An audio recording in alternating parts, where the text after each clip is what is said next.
Welcome everyone. Thank you so much for joining us here. We have Andres Fichtner from Germany, and then Heather Hoff from California, USA, and Emeric Massaut from Belgium. And I would like to start off by acknowledging that all of you here at the table know what it's like to have a nuclear power plant, but then to lose it.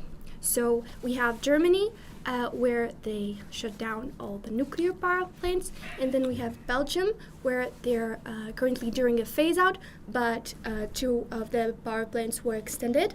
And then we have California, where a couple were shut down, but there's still 1 remaining. So I'd like to understand how come your countries get to this decision. So for Germany has been named a climate leader and also a leader in the EU. So what initiated this shift away from nuclear? Well, that's a topic that I think you can spend a lot of time talking about because it's such an difficult to understand move, basically. Why would you spend so much money and effort on decarbonizing your country with the Energiewende and then at the same time basically throw away 200 terawatt hours per year of carbon neutral energy, basically. And especially also with the current electricity prices that we have, it's a complicated topic. But the thing is that everything was also so fast, shutting down the nuclear power plants. What made it so fast? Do you know? Well, I mean, we've been talking about fast. Basically, we have been shutting down the nuclear power plants for the last 20 years already. It has been basically a linear progress in the last 20 to 25 years that's been happening. The first official decree or the law that was introduced was in 2002 to start shutting them down. But already before we saw, after Chernobyl, basically, we saw the first nuclear power plants getting shut down. So It's been basically a progress 40 years in the making. Oh, so that's quite a lot. Yeah, and Belgium is kind of in the same situation. You had 7 reactors, but now you only have 2 that were extended. So what really happened in Belgium to get to this point? Yeah. And so when was it initiated?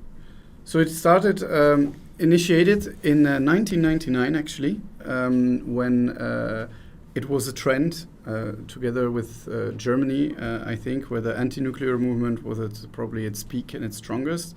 And we just had a major health crisis linked to agriculture in Belgium. And then there were elections, and the Green Party won for the first time in Belgium so much that they were unavoidable during the government formation coalition.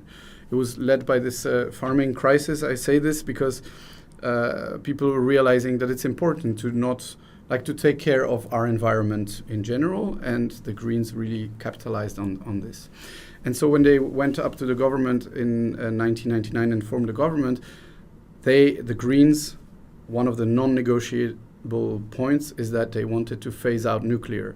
And how did they come about to this and get everyone to agree? They said, okay, the reactors were designed for 40 years of lifespan, or at least that financially, so that was the financial decision. They need to be operating for 40 years for it to be financially viable. And they said, well, after 40 years, we will shut them down. That was in 1999. The reactors were 15 and 25 years, so they were not that old. And the first shutdown would be within 15 years. And so most parties in that coalition decided to go ahead and say, we will put this into the law, and, what's going to happen in the next 15 to 25 years when the last reactor would shut down? I think that's actually similar to a little bit to the progress that was happening in Germany. Yeah, so exactly. And so it was kind of baked into that law. Most parties that were not per se anti-nuclear, but were thinking, a lot can happen until 25 years. And it was baked into that law. That law was enshrined, so it was in 1999 when the government formed, this was the agreement, but the law itself was enshrined in 2003. Yeah. So it's always referred to as law as 2003, and it actually has never been modified or repealed.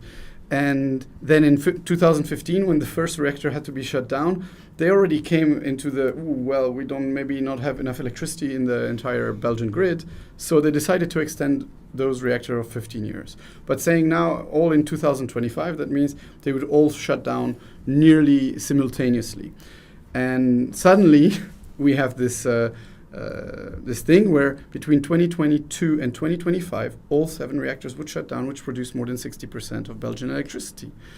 And just to finish, to round this up, that what happened then is that, we had the energy crisis, what we knew, and so the government realized that it was unviable to just shut it all down. That's how they decided to extend. But we'll come back on this because it's just a decision. We'll also talk about a little bit of laws and policies more ahead. But first, Heather, so for California, California was also named a climate leader, like Germany. Yeah. But they're still trying to shut down your remaining nuclear power plants.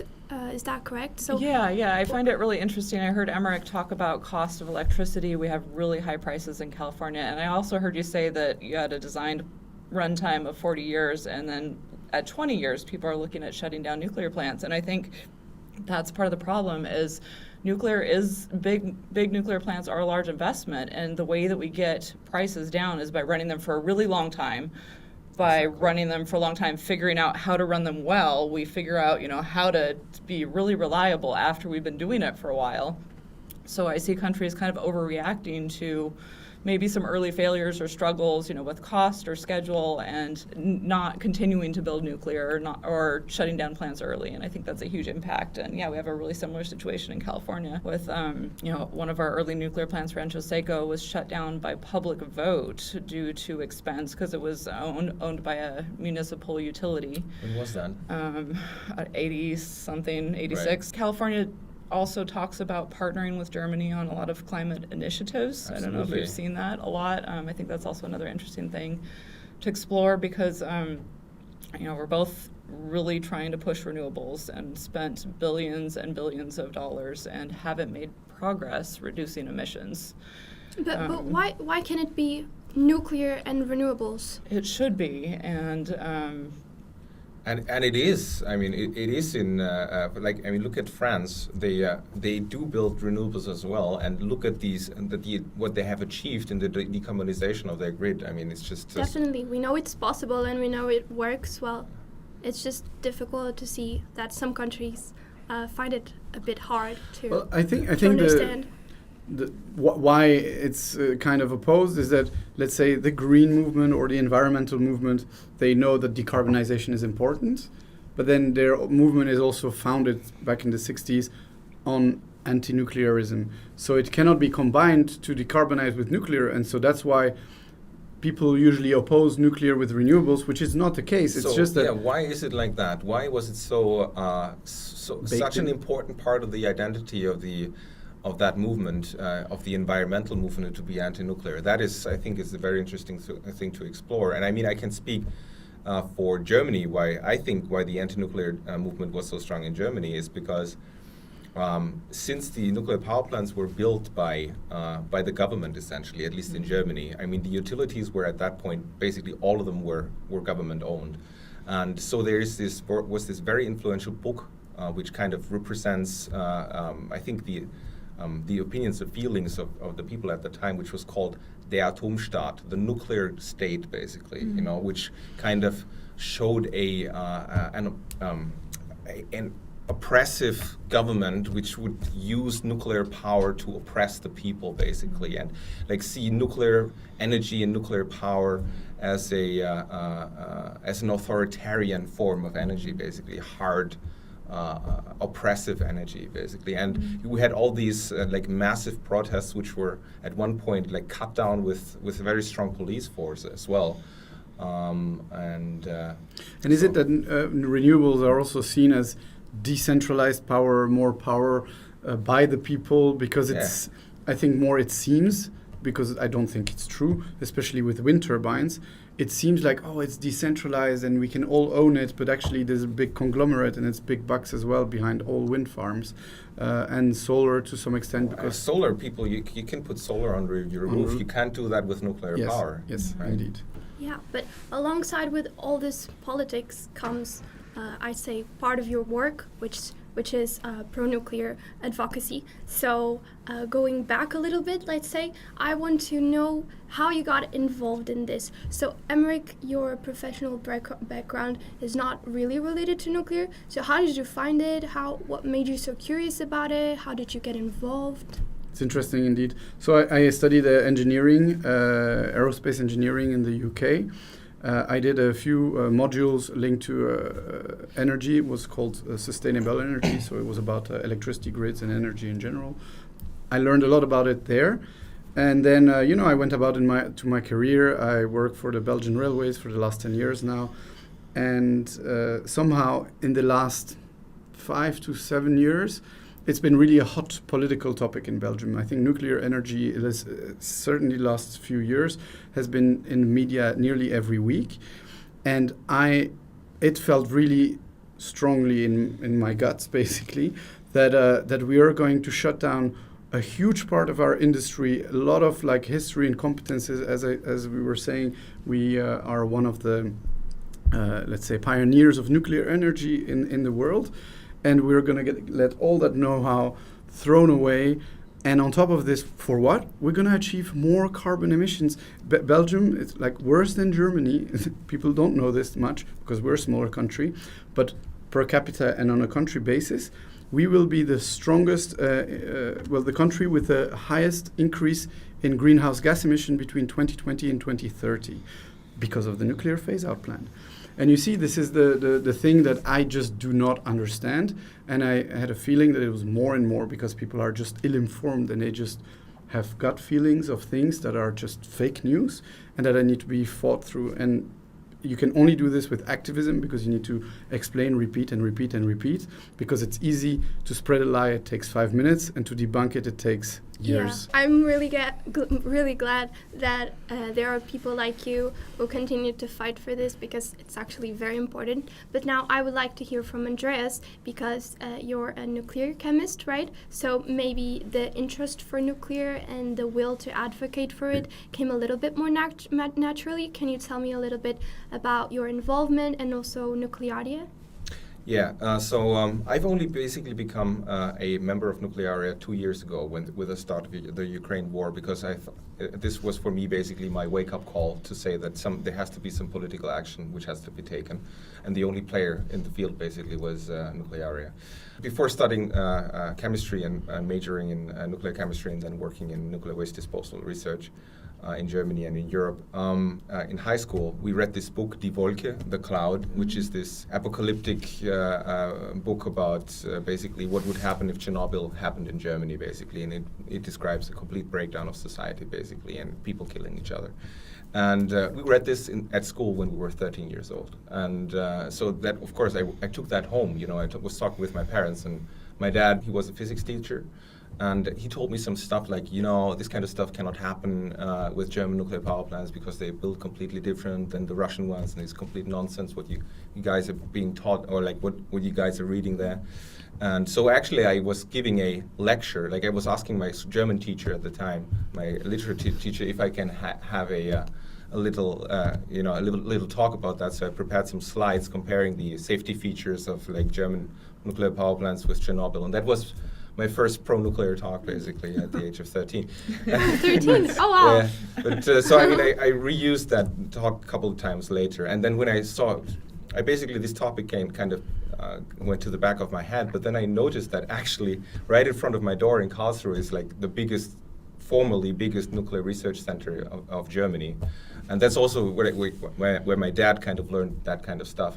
So, I learned that there's still some remnants of this once great research center, which was nuclear waste disposal, and you could major in chemistry, you could major in radiochemistry, what they called at the time. And I actually find it really interesting that you found out about nuclear energy when you were 13. I found out last year. I'm 20. Yeah, there you can see what a hot topic, a politically hot topic it has been for such a long time in Germany already. Yeah, for sure. Well, for Heather, I see that your process approaching nuclear was a little bit slower. So you said that it took you close to 6 years of working in a nuclear power plant to get that interest. So where did that hesitation come from, and what changed your mind? Yeah, I was, born the same year that 3 Mile Island happened, and so I think my mom had a lot of kind of ingrained fears. My uncle, who's a physics professor, kind of said some scary stuff to me, not reassuring stuff, scary stuff about radiation. So it was kind of inner family, and in my friend group, and you talked about, trying to share facts and information with people, and I feel like that's really hard to get with nuclear energy. There's a whole lot of stuff that happens that people don't understand, don't hear about, corporations don't talk about, and so people have questions, and good information's not out there, good messengers haven't been out there. And I happened upon a job at a nuclear plant, Diablo Canyon in California, and took about 6 years asking questions to try and get all those fears and kind of misinformation settled in my brain. And even after that, still had some cycles about like, oh my gosh, this sounds like horrible. How could I work here? But yeah, so it was quite a journey. And eventually I kind of got to the point, well, the case is clear for nuclear. We have all the facts. We have all the information. Why are people still shutting down nuclear? Why are countries still fighting it? And that's when I kind of made the connection, well, like it took me that long to get all the facts. It's really emotional also. We have to talk to people in storytelling. We have to, hear their concerns and their fears, not shut them down with facts and information. Exactly, yes. Yeah, so that's when Kristen and I started Mothers for Nuclear to try and communicate about nuclear in a different way. Because, historically corporations haven't done that, governments haven't done that. They don't say, nuclear's our hope for the future, they here's how the plant works and here's how radiation will kill you or not. And some people, I think, did say it back in the 60s and 70s, but they were like a little bit, very yeah. long ago. Like the IAEA, I've seen some pictures where they had like nuclear power plants on Mars. Yeah, that or was the something. original vision for Yeah. nuclear. So yeah, I hope we can shift back to that a little bit.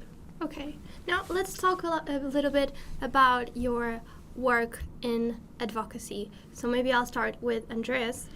Recently, I'm excited to hear the Yes. story as well. Yeah, tell us all the story. We're all here for the juicy news. I didn't Tell even us the say whole it. story. I didn't even say it, and you all already know what I'm going to say. So tell us, how were you able to delay the destruction of the cooling tower for Well, it was very easy. 90 minutes? I'm so Very sorry, easy. I interrupted you before you actually said, delaying the cooling towers at the Grafenrheinfeld nuclear power plants, which has been shut down since, I hope I'm not mistaken here, 2018 or 2015. I think it is 2015 already. Mm-hmm.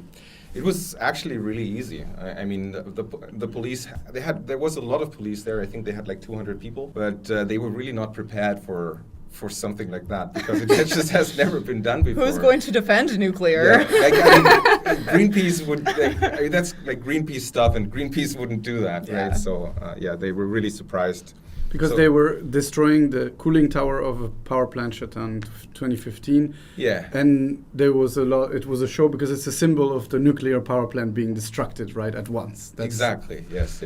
Yeah. I mean, yeah. So you just stood there for 90 minutes and then the police took you down? So I mean, there's the nuclear power plant in Grafenrheinfeld is also a very important part of the grid of the German electricity grid. So there's like a lot of like high voltage electricity lines coming there, and so there's like very close to the cooling towers. There's these high masts. So I was thinking. So let maybe tell the background. We were there a week before. Because we said like we're going to use it as a we're projecting some messages on the cooling towers, and I was just standing in front of that thing, and it's just incredible. You stand in front of it like maybe at a distance of 150 meters, and the thing is 150 meters tall. You have like 45 degrees of angle of building like a wall in front of you. It's just a very impressive thing to say. And there was like a guy doing a farmer like doing stuff there, and we were like on this farming road there, and it was like, well, what would actually happen if we glued ourselves to the road here? Like, like there's the last generation, these guys like Just Stop Oil, who are gluing themselves to the road to do stuff. And we're like, what about we just glue ourselves to the, like we were joking, That was 1 week before. And then kind of, it was like going in my head, like, okay, I won't glue myself. It's like, I'm not going to do that. I don't want to hurt my hands. That sounds dumb. I don't like that. So we were thinking, like, what about I just climb on some tree or something? Tree, I don't know. That doesn't look that great. Climbing a tree can't be seen that great. So, okay, wait a second. There's this like 60-meter tall electricity mast there. How about I climb one of those? And I mean, I have one of those at home actually. Close to the village where I grew up, we also have the same masts, 380 kilovolts masts. And you're like, okay, I can practice there. And that's what I did, and I tried it out and it worked. So and then kind of, I got some preparations going. And And how did that make you feel? You mean like actually being pulling that off? there? Yeah.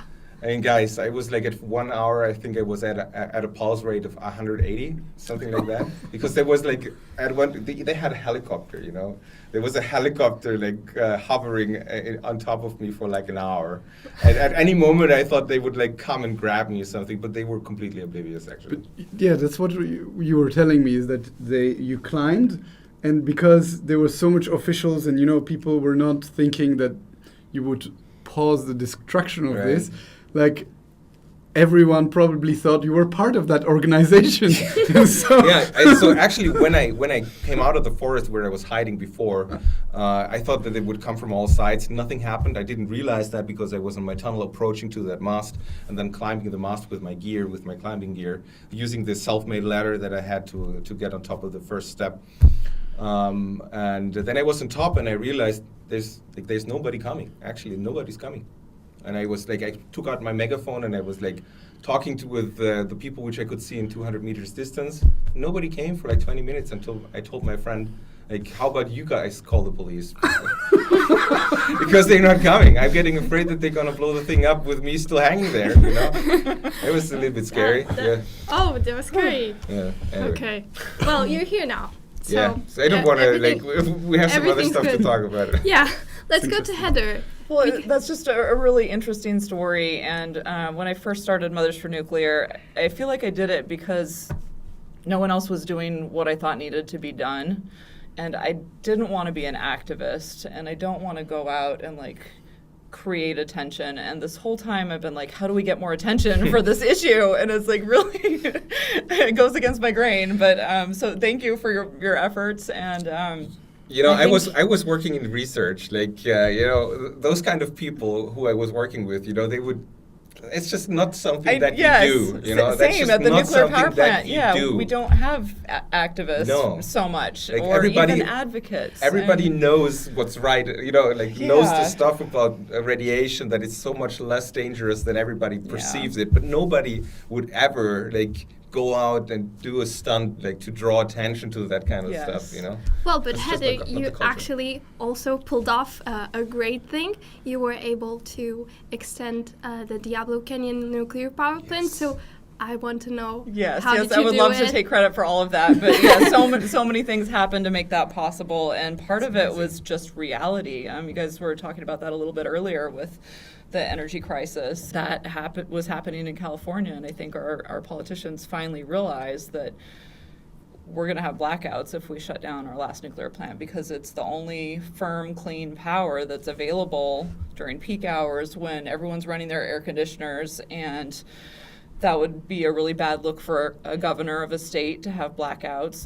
The last time that happened, our governor got ousted for that reason. So so there was a big sudden realization that all the plans that we had made to try and replace Diablo with other clean power wasn't working, and that we had to keep running it. And so the role of advocacy in that, I think, you know, like our governor had to make that decision. He had to completely reverse course and tell the company also to reverse course, because they weren't going to do it without that direction.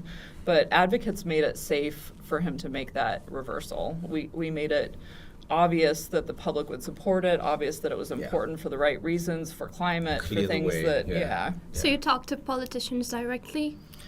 A few times, but yeah, we mostly did from, you know, like grassroots, public perception, public image. It's all our thoughts and feelings that go into how we vote for people and how we, you know, form policies that support nuclear. So we mostly focus at a very basic public level, but also meet with local politicians and state politicians. Okay.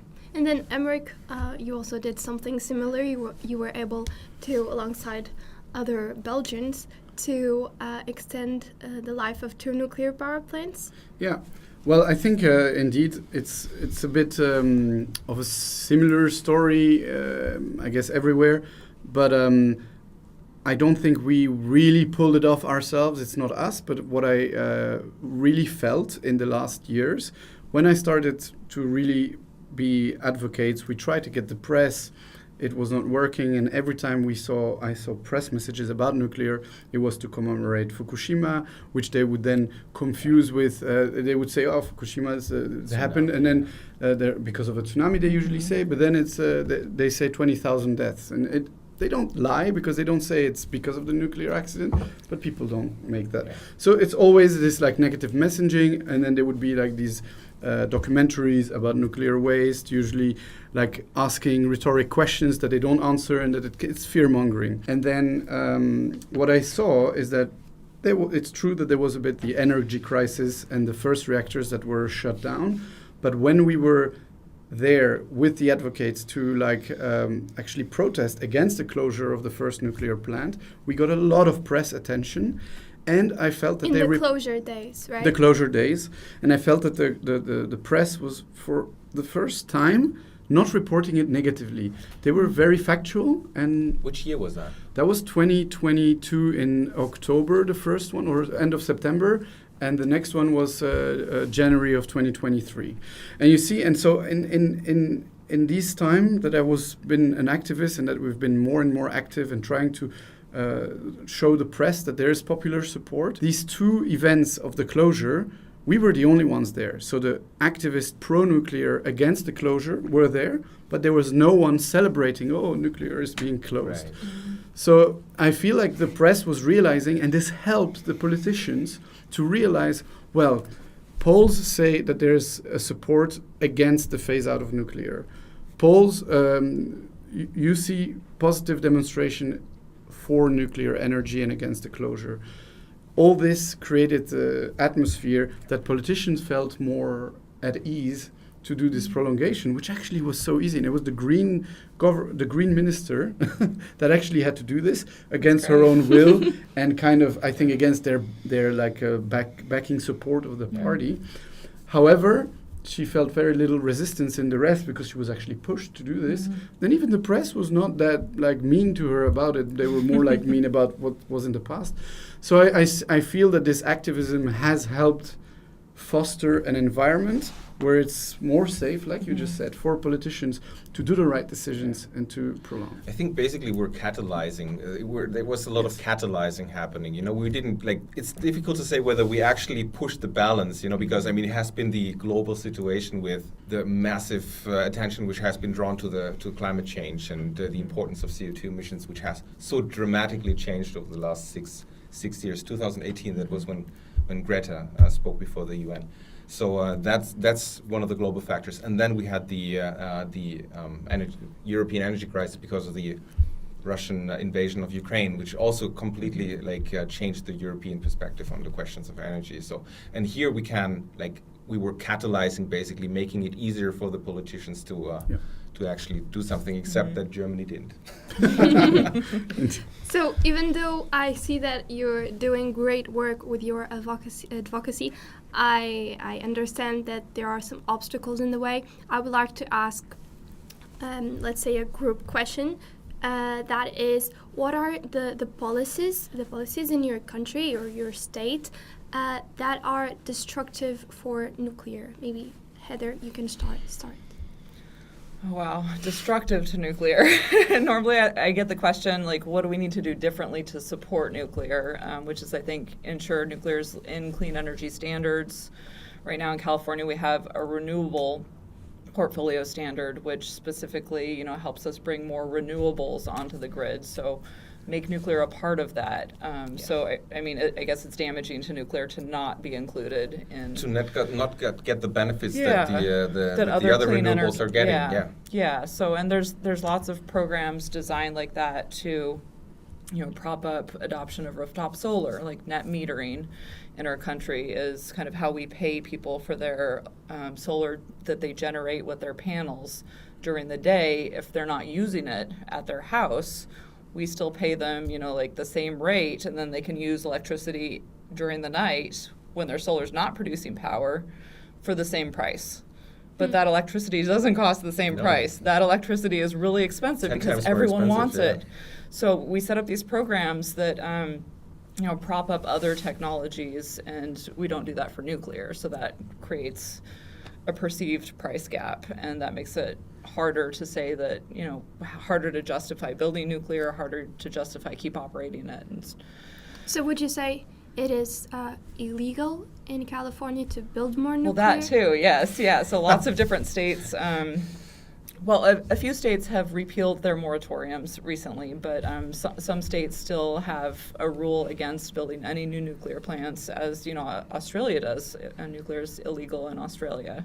So I hope to see all of the states that have those rules against new nuclear to repeal them.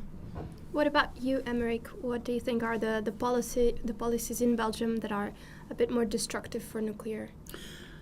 Yeah, I was saying that there are the Belgian laws. First, that famous law, or infamous law that I talked about from 2003, that literally is Article 3 says we ban all kind of electricity production from nuclear or from fission energy, as it's written. There are moratorium on radioactive material transport. In the sense that it's been irradiated, they call it irradiated material, so basically spent fuel, which means that, for example, it makes it more expensive for the operators to manage the hot fuel, or even for before it's permanently stored or recycled, because they have to store it on site rather than have a common site for the two nuclear power plants. And it also forbids de facto the recycling of this waste, which you could make into MOX fuel, just because you cannot transport it. So there's a moratorium. So there are all these laws and regulations that were enshrined in Belgian legislation. Also the WENRA regulation about earthquakes. WENRA is the Western European reactor agency. Anyway, it's an agency that says standards in Western Europe for operation of reactors, and they came out with extra regulation about new power plants in areas which are prone to earthquake, which is not the case of Belgium. But somehow they took that, let's say, recommendations, and they said, in Belgium they just need to comply to all the WENRA rules, regardless whether we are in a seismically active zone or not. And so that means that, for example, for the prolongation of some of the oldest reactors, they do not comply to these guidelines, makes it harder. And so these are all destructive things that makes it harder for politicians, because now that means that politicians would need to make a law to repeal some kind of, to reduce the safety standard, which is basically... It looks bad. It's hard to say. Yeah. And it's just on paper. It's just about paperwork. But you see it's all this. And then on top of this, you're exacerbated by the fact that we are in Europe, and every country have different regulatory frameworks. So for operators and even reactor builders, it's very hard to build new nuclear, simply because all the regulations are different in every country. And I think that's also what we've been seeing with the Finnish reactors in the UK, in France, that they've all had difficulties building reactors because all the regulations are different. And I'm not saying it's an easy fix, because that's a long process, but these are really things which are hampering the development and the continuation of nuclear energy in Belgium and in Europe. Okay.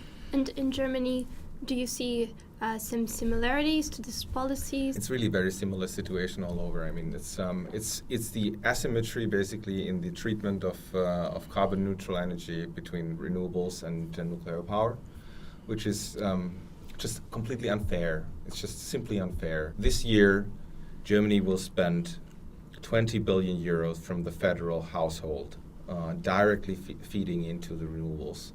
And then people are complaining about the decommissioning costs and the waste costs, which is we're talking about 20 billion for 1 year just for direct subsidies from the federal household. That's a crazy to big companies number. As well, mostly. Yeah? To big companies, because who wherever profits it from goes, it? it is a subsidy to the electricity cost basically, and we already have the highest electricity, probably one of the highest electricity costs in the world, and not even counting those subsidies, and it's crazy. Yeah, and I mean, nuclear energy is forbidden in Germany by law. So yeah. And we even see that the world is becoming more favorable to nuclear, but your countries are, or your state, are seeming to be almost taking a step back, and I imagine that could be a little frustrating at times.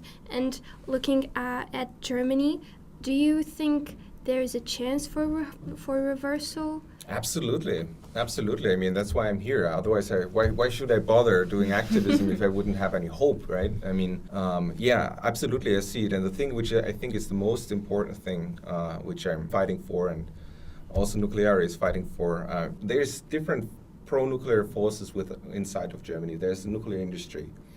There is advocates. There is all different kinds of play, like politicians who have a positive attitude toward nuclear energy in general.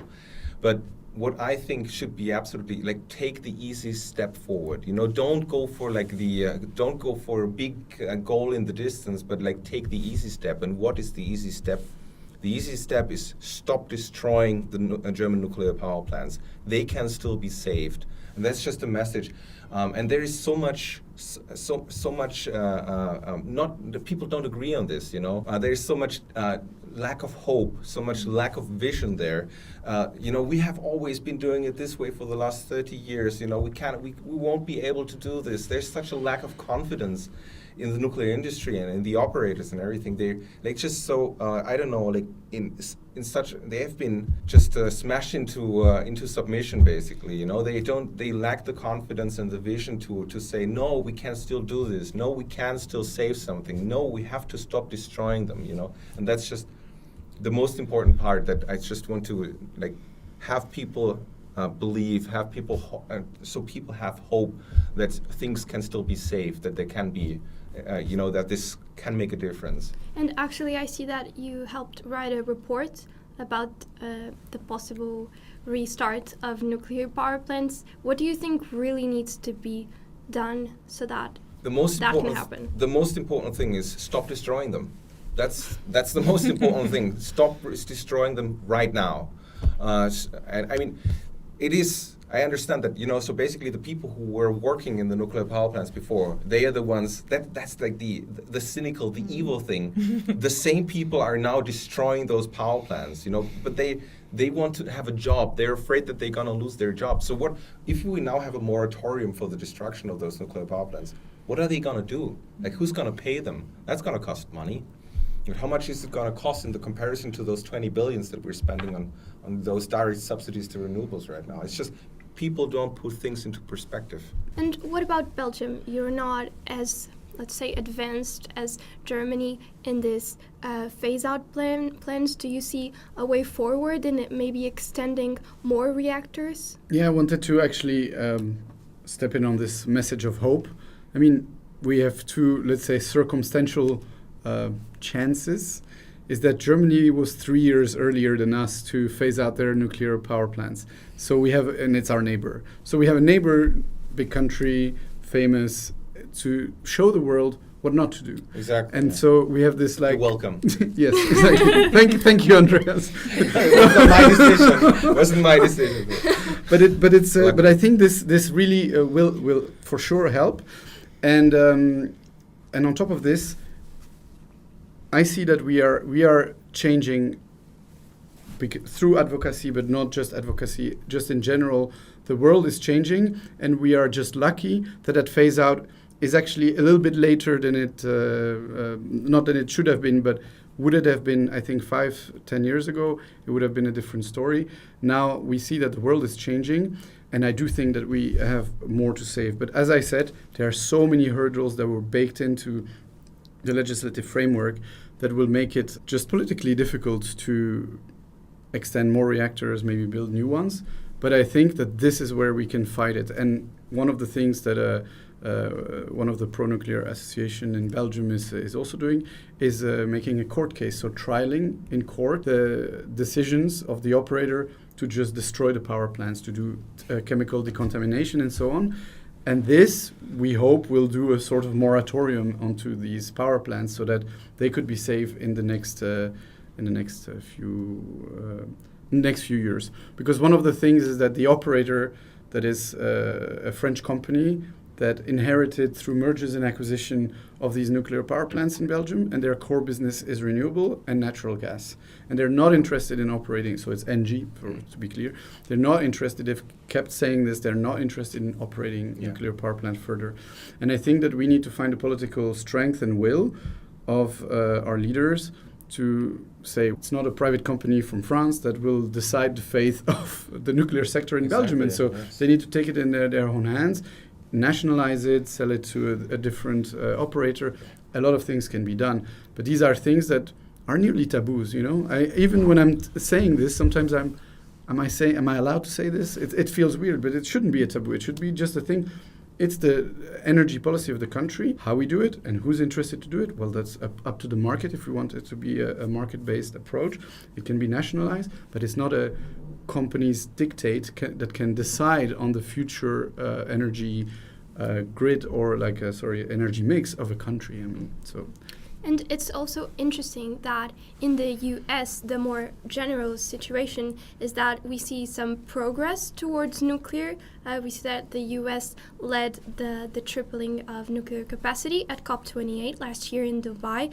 But then we have California and other states where they're not really going in that direction. I'm smiling, Diana, because that's exactly what I've been thinking about this whole conversation. I'm excited about what we are all doing here, sharing the stories of our different countries with each other. And what gives me hope is that even if your country is like headed down this path that's pretty damaging and pretty frustrating, we can look to other positive examples in other countries. And so like California is kind of like a state. We're kind of the 4th or 5th largest economy in the world in competition with Germany, I believe. So if you ask our governor, we're the 4th.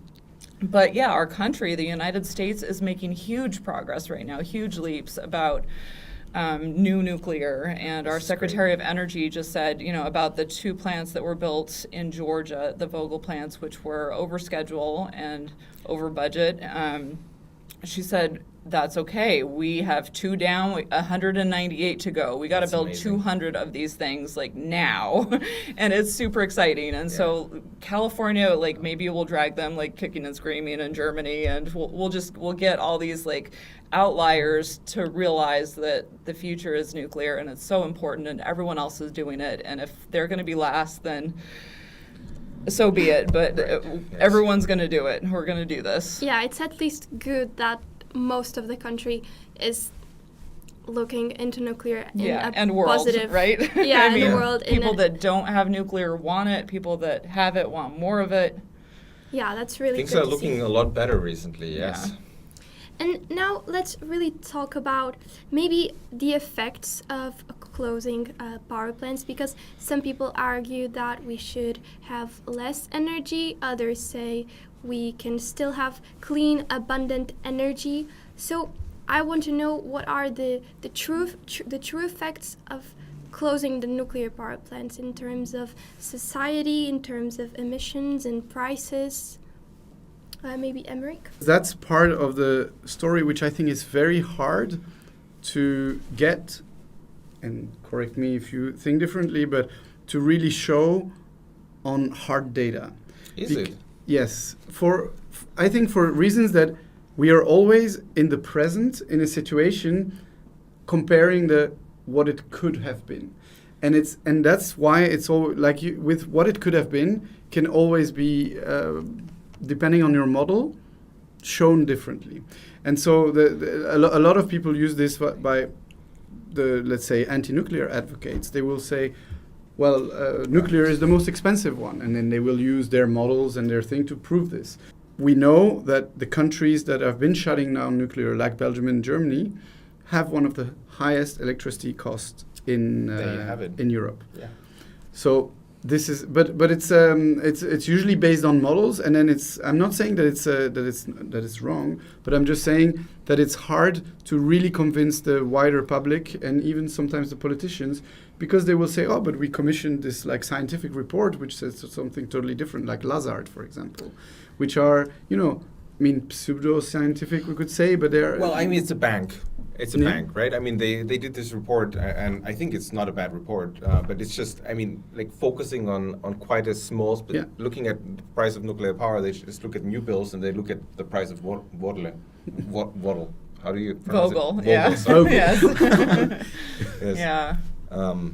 Yeah. I mean, compare the electricity prices for industry or for consumers in France in comparison to Germany. Just look at it. And look at the CO2 emissions of French electricity in comparison to Germany. There you have it. What else and I told you about the numbers, like And additionally to the electricity prices, what we're putting in from the federal household, from tax money, what we're putting into that. Like, what's not to understand about this? You know, I mean, there you have it.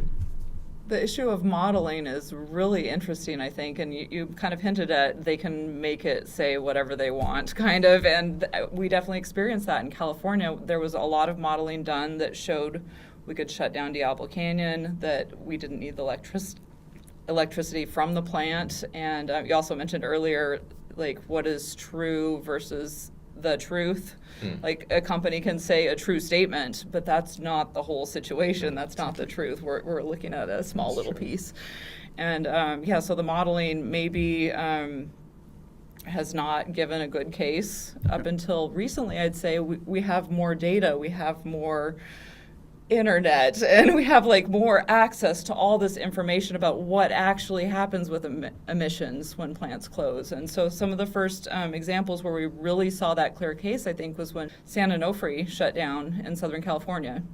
That was in 2013, and immediately natural gas usage completely filled the gap. So that's like a very clear case. And then same thing happened when Indian Point closed in New York. So I think we just have to keep sharing those examples where we have the data, we have very clear, it's not a model.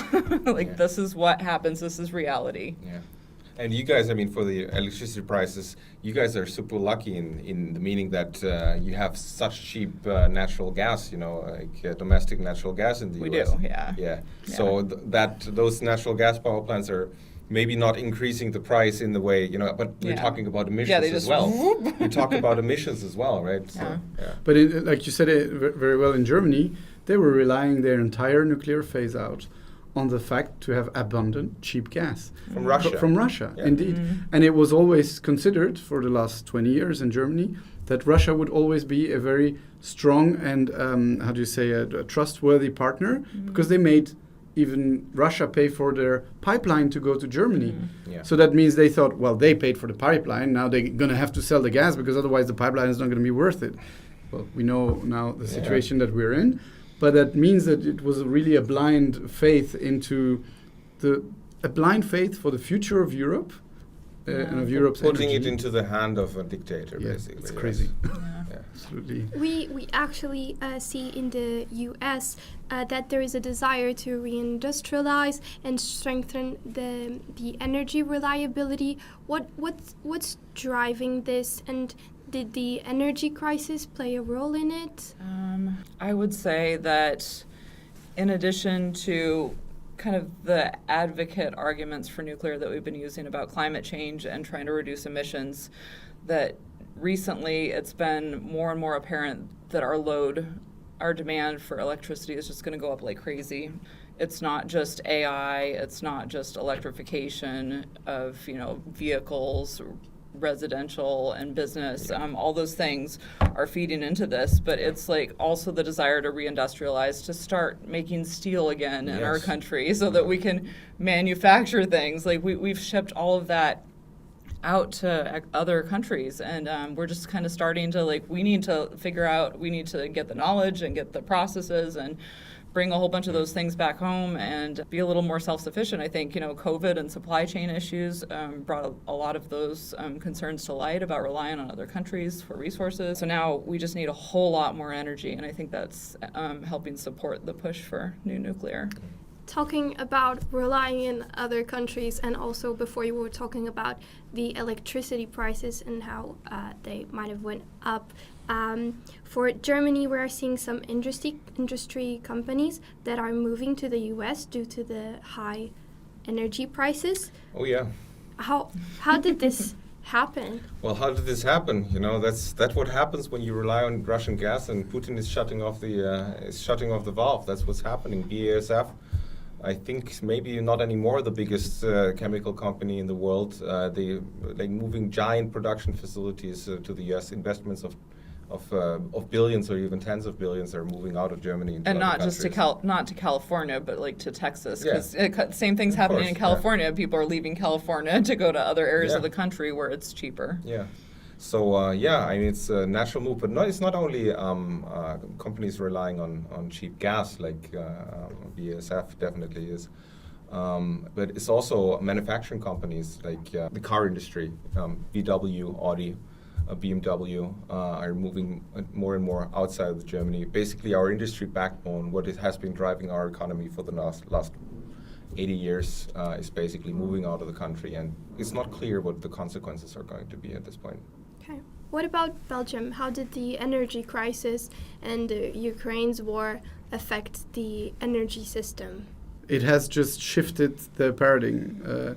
I'll explain this in a few things. I mean, we already were very deindustrialized. We lost most of our steel, most of our car industry before the energy crisis. Although now there is the last automobile plant in Belgium, Audi Brussels, is on the brink of closing. Mm-hmm. So maybe that's in the wake of this, but I am not entirely convinced that this is just due to the energy crisis. And also on top of this, the fact that natural gas is a worldwide, and certainly in Europe it's a European market. So the prices of natural gas have increased because simply there were less natural gas supplied to Germany. But actually Belgium is weirdly enough said, we are an exporter of natural gas because we have a lot of import facility in ports. So we import a lot of LNG, which is liquefied natural gas, which can come by ship from all over the world. And we import more than 3 times what we need domestically. So we're actually an exporter. And so to that extent, I think we were never ourselves endangered, because the day that there's literally no gas or like no energy left, every country is for themselves. I think that is like we have European solidarity until we are literally at the brinks of it. So this is where I think we were a bit less endangered by it.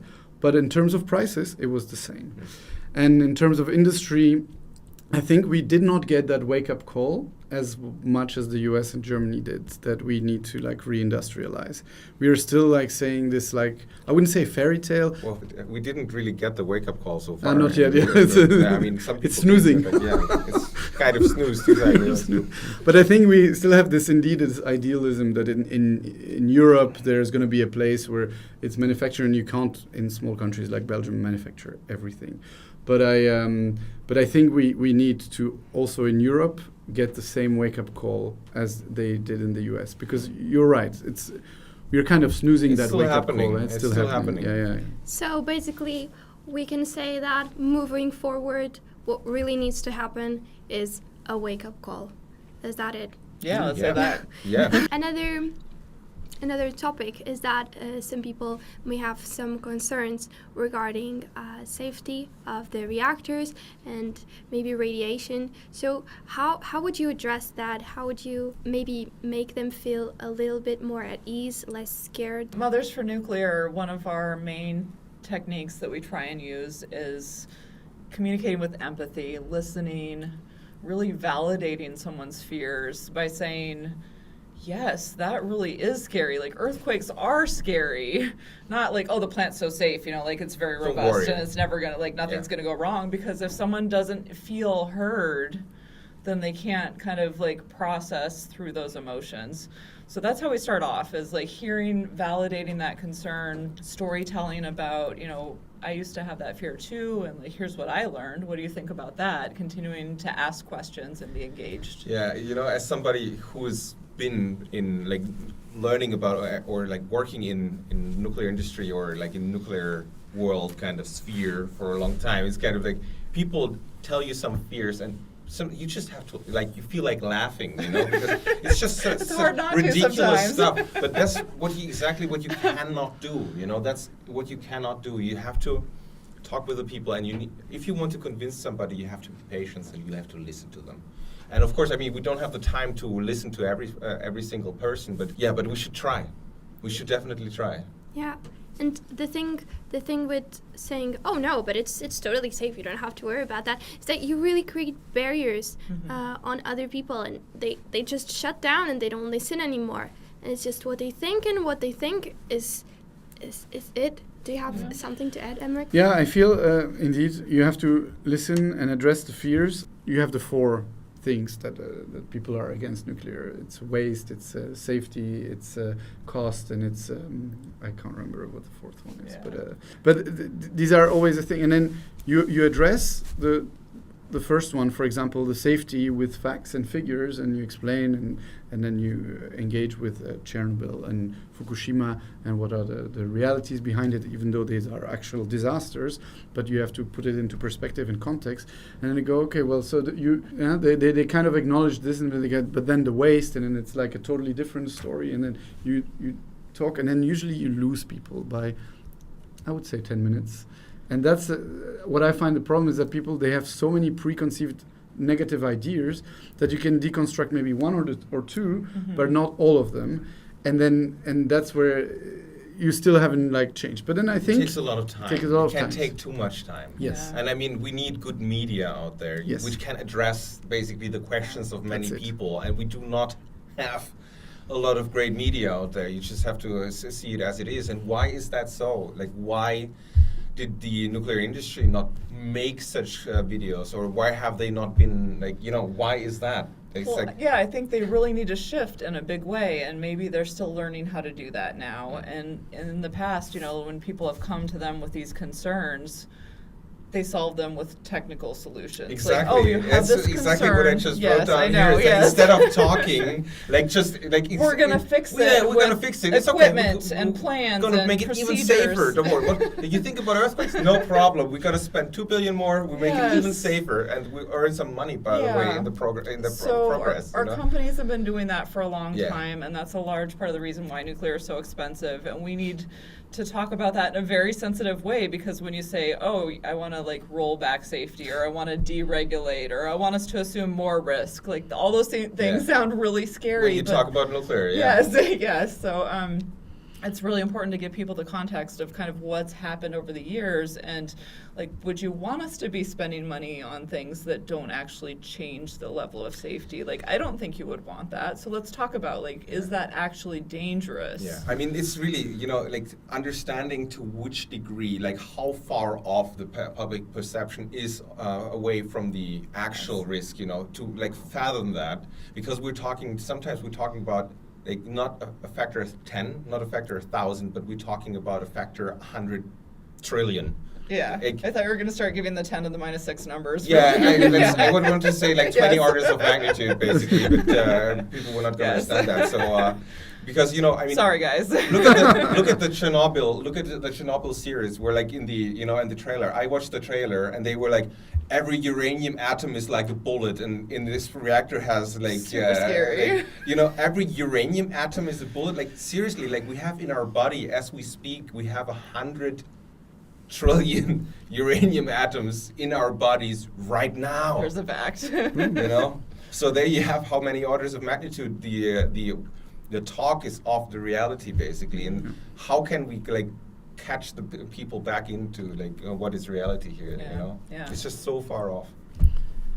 I think there has to be a general discussion of that, and not like trying to address the specific issue and whether it's safe or dangerous. It has to be a discussion of like, look what's happened over time, and look how we've responded to these concerns. And that's how they kind of like start getting the picture that, oh, this one thing that sounds really scary, it might sound bad to say we're not going to like do something about that, but maybe it actually doesn't matter, and get other people curious, get them to ask the questions.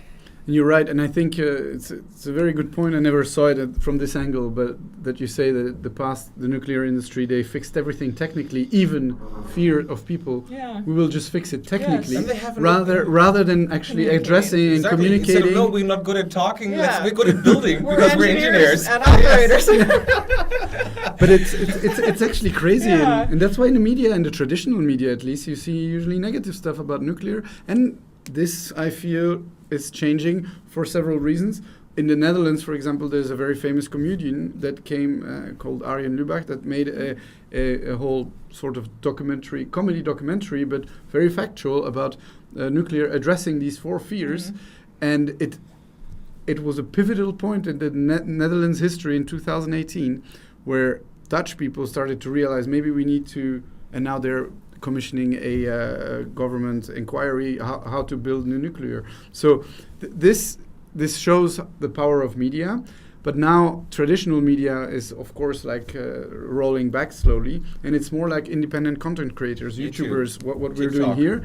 And what I see is that there's a lot of great content which is being created and making. And I think, indeed, maybe the nuclear industry needs to step their game and like talk with advocates and with other people Yeah, that do absolutely. this. Like 1,000,000%. Yes. Yeah. Because as you know, someone who's kind of trying to bridge that gap a little bit, my heart kind of hurts when I see an advocate who cares so much about like sharing good information just have the total wrong information, you know, about like all these things. It's really complicated, and it's hard to get all the details right. So we definitely need strong partnerships there. How do you think we can secure a clean energy future, and what do you feel like should happen to see nuclear included? Andreas. So that's a big one, really. I think we're heading in the right direction with the U.S. kind of leading the way here with the amazing triple pledge, which and the and what Jennifer Granholm, the U.S. Secretary of Energy, has said recently. Is I think people are starting to realize the potential of nuclear energy, and I think it's going in the right direction. It's just like individually the countries, there's a lot of potential for optimization and many things that can be done better, but we're moving in generally, I think, in a positive direction. I love to see the tech companies stepping up and really, Amazon made a deal to get nuclear capacity from Susquehanna plant in our country. This is great, yeah. And more recently, Oracle announced they're going to build a new data center that's all powered by nuclear, like small modular reactors, 3 of them. I think they announced that yesterday. It's super exciting. Apple's getting on board with nuclear. All those tech companies, they need to be the ones that help assume the risk of building new nuclear and doing the finances. And I'm really hopeful that they'll help drive this conversation forward. Yeah, I see that this is a great, I want to always give a positive note, but I'm someone who loves to put things into context. But indeed in the US, you see all these big corporations that are willing to put these financial risk to this because they see their energy demand like skyrocketing, and because they have the financial means, why not like do it in-house and actually own the power plants as well? So I think that's a great thing. What I think for Europe is also important is to really have and rebuild a European nuclear industry, which we totally lost. And this is where I want to put things into context.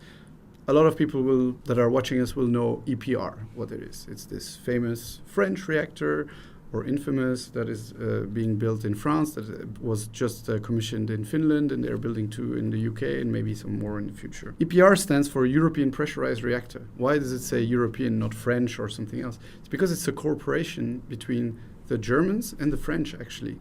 It was Siemens and Areva which created this joint venture to create the best of both worlds, of like the French design and the German design. Was it the best? Well, and this is where the question bids indeed. Maybe it was over-engineered because they basically took all the requirements of the French and all the requirements of the Germans, and they made this insanely complex machine. Sounds like nuclear. Yeah, but which kind of led to having all these commissioning problems and delays that we see simply because it's over-engineered and it's overly complex, and then there's one fault because it's nuclear. You need to reassess all the safety of everything, and so it makes it very complex. And on top of this, to exacerbate that problem, Germany phased out nuclear, and Siemens, which was the main stakeholder in this, they were like, out of political statement, I don't really get their business case in this, because actually they still have financial liabilities with this. They didn't get rid of them, but they decided to get out of nuclear. So all the Siemens facilities that were involved in doing the EPR, they are now owned by Framatome, the French company, but actually Siemens, the mother company, still has all the financial liabilities. But all this to say, on a political statement, they phased out. And so I think there's a lot of legal battle also behind this, which exacerbated already that problem of that massively complex machine. What I hope for the future is that now Framatome is trying to re-simplify the design. They're at the leading seat. It's not more a joint venture, it's like their own design. They want to simplify this, and I think that we need to foster around like a nuclear industry, not just Framatome, but in general, all the subcontractors and supplier, so that we can take things into our own hands. If I can add to that, I think that's really, basically a very important point is that, we're getting to a point where we have the political will to actually get into nuclear nuclear energy and even massively get into nuclear energy. But the question is that we're at the point where we're asking, like, is our nuclear industry actually able to deliver that, right? And the question is how can we make that happen? How can we help have that materialize more quickly, basically, and what needs to change? Or I have a lot of questions about export agreements between countries and how we do partnerships. You mentioned that design is a partnership between countries. I think we have a lot of work to do in terms of making the technology open. Which can be kind of a scary thing too if we're talking about nuclear technology, and we have to have some faith in humans that we're going to use this for good. And it all goes back to the Oppenheimer conversation, and like how much do we allow countries to take their own fate in their hands and trust that they'll do good with it. But we've had all this conversation basically already in the 60s, for like 40 years. I mean, that was Atoms for Peace, right? And we have the IAEA. We have So all why the are we tools, still stuck telling countries that they can't develop nuclear? Right. So that's why I said I have questions about it. I don't know what the right direction is, but I feel like that needs to open up. And something the nuclear industry does well generally is, at least within countries, is all the different companies that run plants share information, and generally everyone wants to operate their plant really well. So we're good at let's have a competition to see how efficient and how reliable all the plants can be. And I think to get to that point where those are the competitions instead of what technology are we using. And it's what's super interesting about what you just said is we were kind of safeguarding to which country can we export and can Stop we not. That.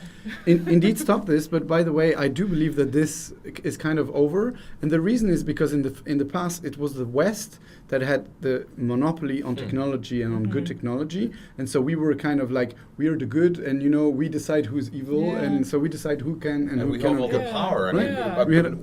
We are not the ones building anymore. Right, right? but that's the point, and that's what I wanted to make, is that today you see a lot of countries that are willing to get into nuclear, and the biggest hurdle is, of course, finances, right? You need to finance these big power plants. But what you see is that you have one country which has all the technology and has sort of very deep pockets, and it's Russia. And that's the one that is building nuclear all over the world. They're building more nuclear than any other nuclear builders, like, how do you say, people who make reactors. So it's Rosatom. They are building currently the most reactors outside of Russia than they're building in Russia. Do we like that? And do we like that? I don't think so. But the point is that it doesn't matter, because in the end it's nuclear technology that you do this. But what I think we should do, and think about our own conscience, to have good conscience, is to say we also need to export our technology and prove that our technology is better than whatever they're doing, and we help these countries access nuclear technology. And I think this is the conscious exercise that the West has to do now. The United States, Europe, even Japan, at the moment they're still busy with rebuilding their own fleet, but maybe they will export. But in general, the West needs to think, how can we export our nuclear technology to countries in development, which will need more power? It comes back to basically being confident in what you have, kind of, exactly. I think, and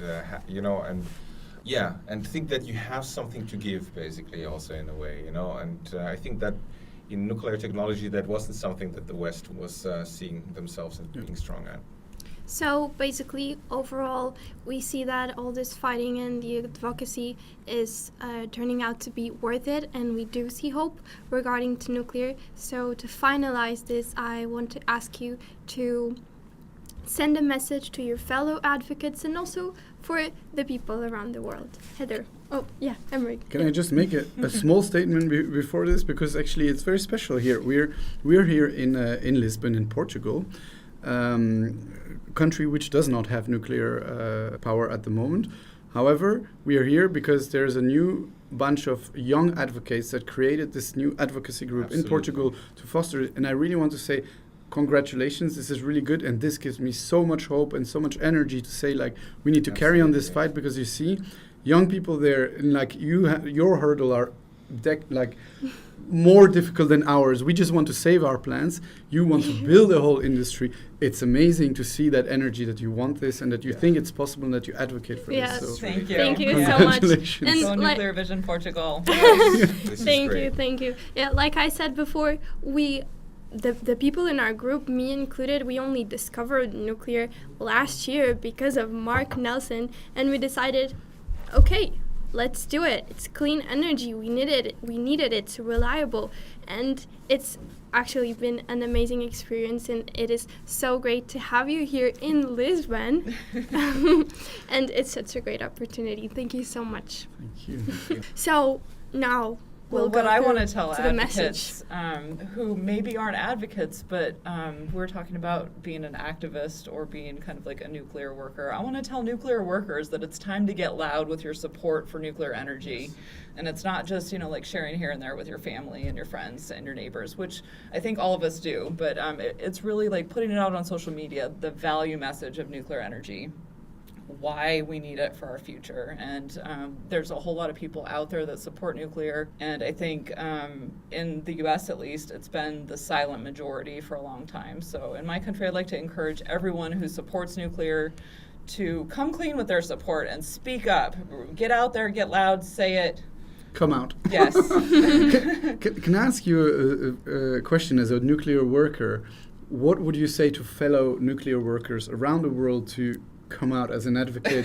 I must say that not all nuclear workers needs to be an advocate, Yeah. but I also through my advocacy, I don't work at all in the sector, and I'm always seen as this ostracized person. Like when I go to just an information session about nuclear, they're always looking at me like, why are you here? You're not in our bubble. But then they're not advocates. So Yes. what can we do so Yeah, that they? I would say that we have so much of that good insider information about, operations and how plants work and how we do all the things and the levels of safety. And we can share that in ways with advocates who can maybe share that in a different way with the public, instead of us saying, we have all these levels of safety and it's so complicated. And then everyone hears that and they're like, why is it so complicated? There must be something Yeah, really exactly, scary yeah. in there. And so I think we need to have a good partnership between nuclear workers who have a lot of technical data, a lot of know-how, a lot of professionalism, and really sharing good information with advocates so advocates can do a good job and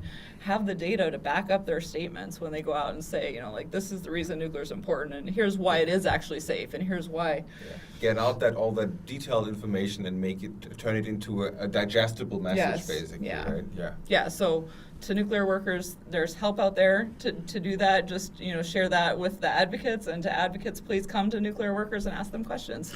And do you think there's also maybe a scare from fear for their jobs, like they cannot speak about it? Yes. Of course. All the time. I mean, yeah, when I started Mothers for Nuclear with Kristen in 2016, we were essentially advocating against our own employer, and did that for about 7 years. So we're walking a very fine line between oh, am I going to get fired today? How about what about tomorrow? It's a little bit terrifying, but also I think we just had to be brave and say, I am a resident of this planet. I have free speech. I am allowed to express my opinions. I'm not going to share the intimate details of what's happening with a piece of equipment, that broke yesterday, and it's under regulatory scrutiny. There's some stuff that we have to be careful about, but I think generally, we are safe to express our opinions, and workers need to know that. Before we get back to the direct messages, maybe really, there is a certain, I think, this culture which has developed in the nuclear industry of this extreme level of safety. Mm-hmm. There needs to be a certain type of cultural change. It's like taking zero risks. Of course, we want to minimize the risk, right? But at the same time, it's at what cost?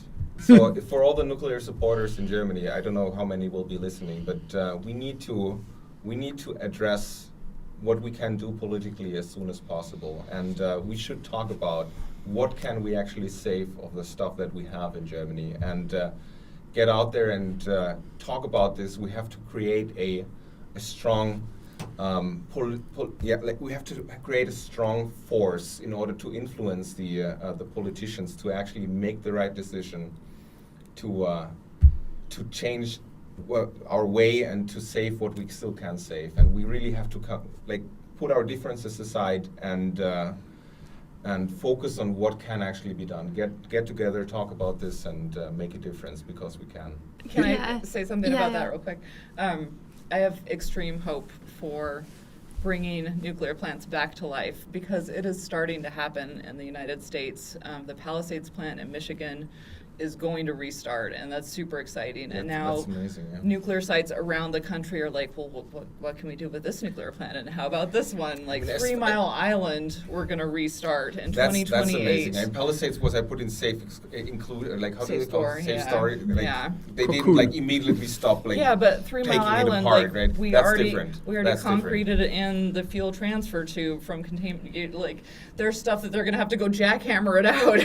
Yeah. So yeah, like we can manipulate concrete, we can fix equipment, we can replace We can equipment. talk about what can be repaired and what cannot be Yeah. repaired because like there's just so little like people working at the nuclear power plants. You know, we've already destroyed this. We've already destroyed this. That's fine, build it again. Why do you not think we cannot replace Yes. that? Why is that in your head that you do not think we can replace that? Like, Yeah. I talk agree about with you. this. This is about like the Belgian phase out at the moment, Right. where people say, "Oh, after this step, Yeah. we cannot prolong the plan." No, like when you build a plant, you build it from scratch. So Exactly. everything It's that like- you destroy, you can rebuild. You're saying like at 50, you cannot build a plant which is 50% built. You cannot. Right?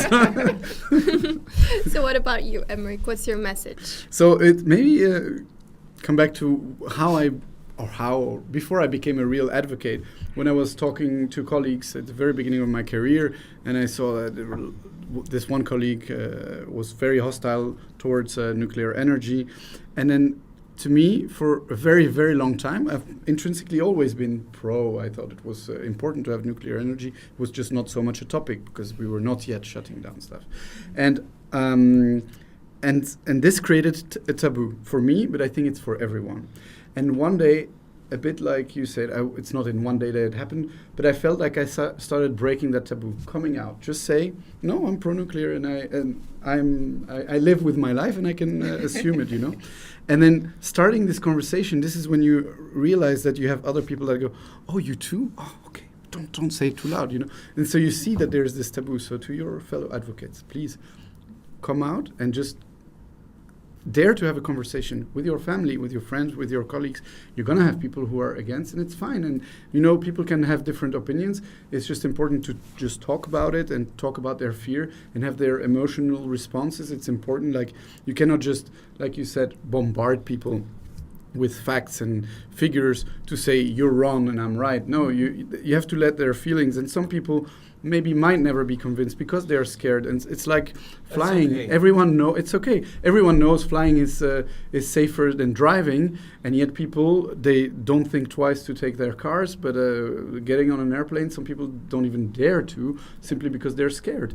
And you know, that's in a sense that's okay. You cannot convince everyone, but dare to speak about it. And I think that's what I can say to advocates and to everyone, to just dare to speak. Yeah, that is great advice. Just talk about it Yeah. like we are doing right now. And Yes. this is supposed to be also inspiring and kind of a motivation for others to also talk about it.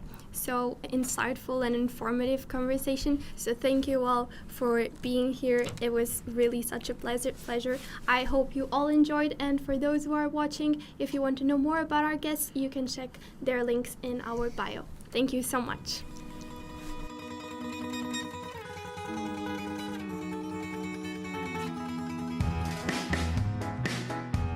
Clean power forever within our grasp. By splitting atoms, it's come to pass. Tomorrow will be so great. Clean power forever will be our fate. A team of scientists led by Mr. Walterson had built a breather, unlocked the energy within. Enrico Fermi saw everything that could be. We switch the breeder on, and the neutrons made photons. Clean power forever within our grasp. By splitting atoms, it's come to pass. Tomorrow will be so great. Clean power forever will be our fate. December 20th, 1951. Our dreams of vision had only just begun. Nuclear now makes 60% of our clean energy, saving